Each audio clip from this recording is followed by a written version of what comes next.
निवडणुकीमध्ये अजिबात लपून ठेवलेलं नाही. तेव्हाच रोज सकाळी संजय राऊत आणि नाना पटोलेंची 9 वाजता सकाळी प्रेस बघण्यात आम्ही वेळ घालवला नाही. आम्ही हे स्पष्ट केलं, मुख्यमंत्री हा विषय निवडणुकीच्या नंतर आम्ही चर्चा करू.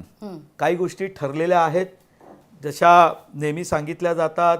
मग ते 4 भिंतीच्या आत ठरलं होतं, त्यांनी वचन दिलं होतं, मग मी वचन दिलं होतं की दादांना काय वचन दिलेलं आहे तुम्ही?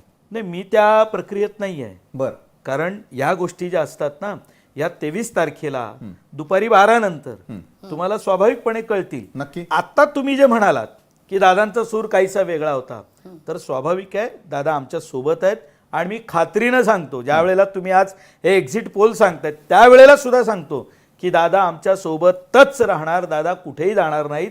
आणि महायुती ही 23 तारखेला संध्याकाळी 5 वाजता राज्यपालांकडे सत्ता स्थापनेसाठी गेलेली असते. दादांना किंग बनवणार, मुख्यमंत्री करणार? आता तुम्ही हा प्रश्न मला परत परत दुसऱ्या मार्गाने विचारताय.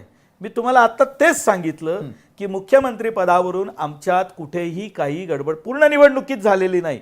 त्यामुळे आम्ही निवडणुकीला आता तुम्ही जे म्हणाल ते, मी काय म्हणालो की 23 तारखेला संध्याकाळी 5 वाजता आम्ही राज्यपालांकडे सत्ता स्थापनेचा दावा करण्यासाठी गेलेलो असू.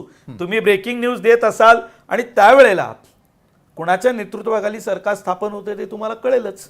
आमच्यात वाद नाहीये. वाद ज्यांच्यात आहेत, जे दिल्ली दरबारी जाऊन सोडवावे लागतात, मग दिल्लीवरनं मातोश्रीवर यावं लागतं, ते ठरवतील. आमच्यात काही अडचण नाही. अमोलजी, खनकर साहेब